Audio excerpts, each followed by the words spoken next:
In this video we're going to be talking about the preparation of a wall. So my name's Stephen from Inexteriors Painters and Decorators and you're watching Inexteriors TV. Right, if I'm a little bright on the camera or it looks a little bit, I don't know, I'm just playing around with settings on the camera just to try and improve, because every time you do a video you've got to try and tweak something to make it that bit better. Right, do you know what, I best take the clock now. Yes, it's 25 to 7 in the morning. Right, what I want to talk about is the preparation of a wall more than the actual painting. But I'm going to have to go through the painting parts of it to take you through the full process of the preparation, or the preparation that you do anyway. Right, for this video I'm going to use some clips out of other videos that I've done just to give you some visuals.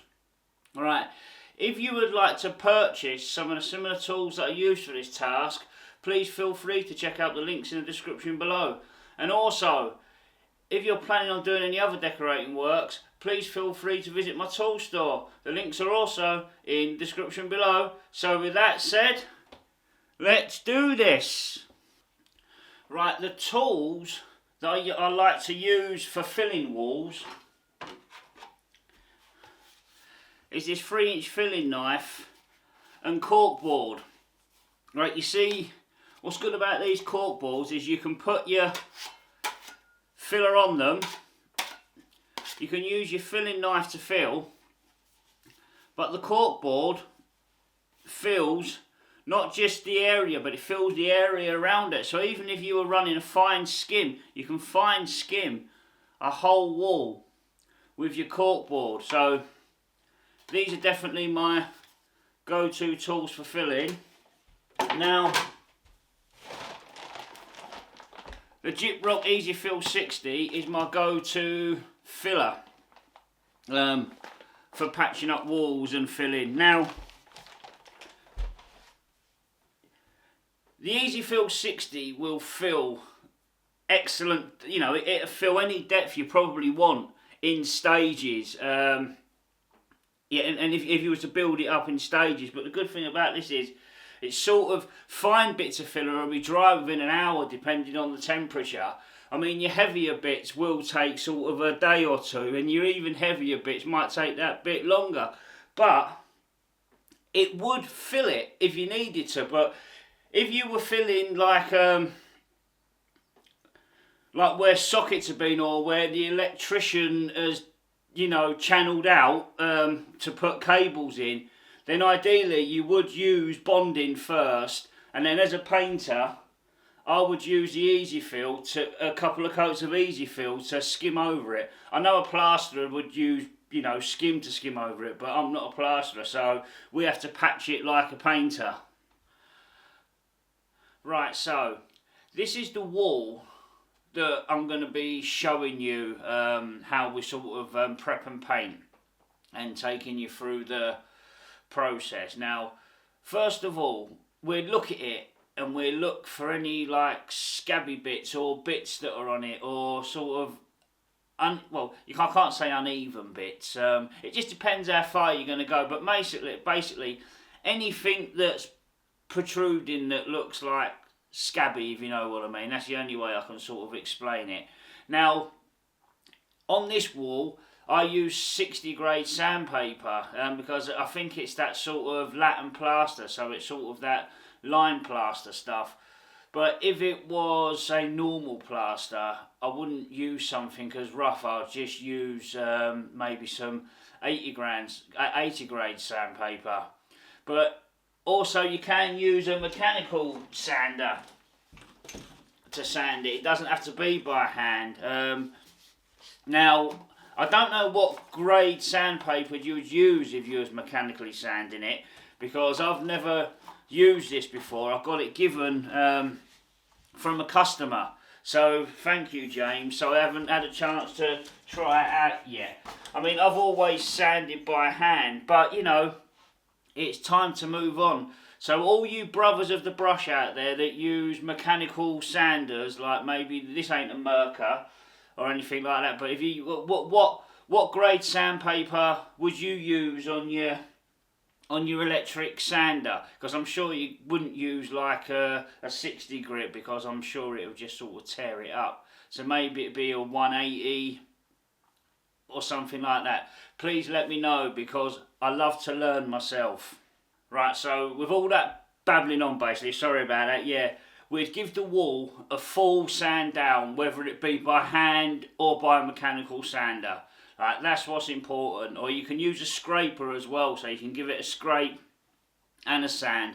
That's how it was sort of done that's how I still do it today, but I'm going to move on to one of these machines. Once we've sanded and dusted off, like i.e. dusted off the tops of the skirting boards and stuff, at this stage I wouldn't bother giving everything a good old sort of vacuum, because we're still going to create a little bit of more dust. So once we've sanded, I like to give the skirting boards a dust off, the walls a dust off, then we do our first fill. Now what I do is I just fill everything that's blatantly obvious, like any deep holes and stuff like that, you know, just anything that's obvious that you can see straight away.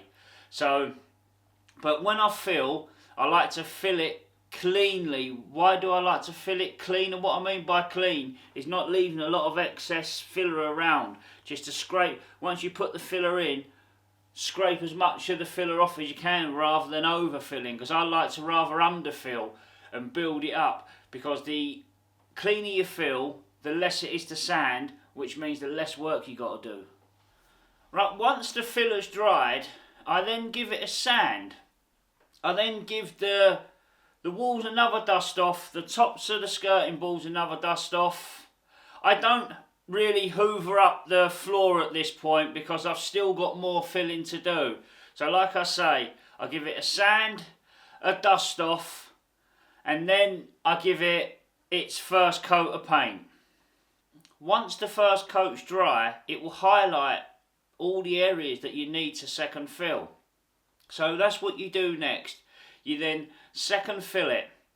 Now when I'm second filling this, I'm using the cork board, so I'm filling the area and the area around it. So we're filling out as many of the blemishes in the wall and any of the existing holes in the wall.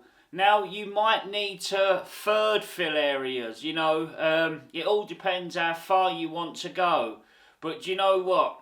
It's progress, not perfection. You're never going to fill every last little bit, because when the light changes, other areas are pop up that you need to fill.